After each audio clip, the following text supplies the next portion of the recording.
કંડલાના Deendayal port ખાતે chairman દ્વારા ધ્વજવંદન કરવામાં આવ્યું હતું। 77મા પ્રજાસત્તાક પર્વ નિમિત્તે અનેક પ્રકારના કાર્યક્રમો યોજાયા। દીનદયાળ પોર્ટ ઓથોરિટી કંડલાએ ભારતના 77મા પ્રજાસત્તાક દિવસની ખૂબ જ દેશભક્તિના ઉત્સાહ સાથે અને ગર્વથી ઉજવણી કરી।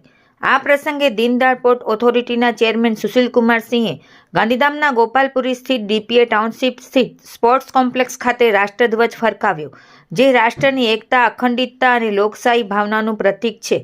આ કાર્યક્રમમાં બંદર અધિકારીઓ, કર્મચારીઓ, તેમના પરિવારો, ટ્રેડ યુનિયનો, હિસ્સેદારો અને સામાન્ય જનતાનો બહોળો મેળાવડો જોવા મળ્યો હતો, જેનાથી ગૌરવ અને રાષ્ટ્રીય એકતાનું વાતાવરણ સર્જાયું હતું।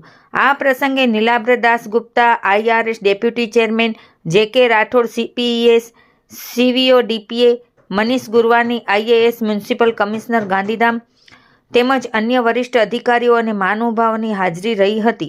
ડીપીએ કંડલા ખાતે 2026ના પ્રજાસત્તાક દિવસની ઉજવણી નિમિત્તે એક શાનદાર ભવ્ય ટેબ્લો પરેડ યોજાઈ, જેમાં ભારતીય રાજ્યોની જીવન સંસ્કૃતિનું પ્રદર્શન કરવામાં આવ્યું।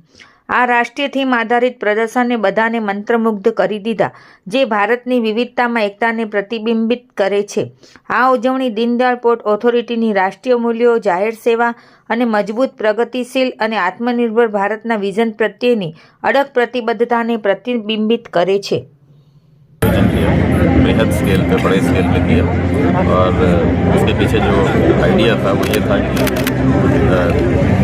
गांधीधाम में जो अलग अलग स्टेट्स के, जो अलग अलग प्रांत के लोग यहाँ रहते हैं, तो उनके कल्चर को भी यहाँ शोकेस किया जाए और एक जो सबको मिलजुल के रहने वाला जो एक विजन है डबल प्राइम मिनिस्टर साहब का, माननीय प्रधानमंत्री जी का, सबको एक साथ लेके चलने वाला। तो इस क्षेत्र में जितने भी बाकी राज्य के जो लोग हैं उनको अपनी अपनी झांकियाँ प्रदर्शित की, उन्होंने अपने कल्चर को उन्होंने यहाँ दिखाया और एक साथ मिलकर रहने की जो एक आइडिया है उसको यहाँ पे हम लोगों ने प्रमोट किया। और कम्युनिटी इन्वॉल्वमेंट इसमें एक बड़ा ऑब्जेक्टिव था कि यहाँ के लोगों का इस जो पोर्ट से जो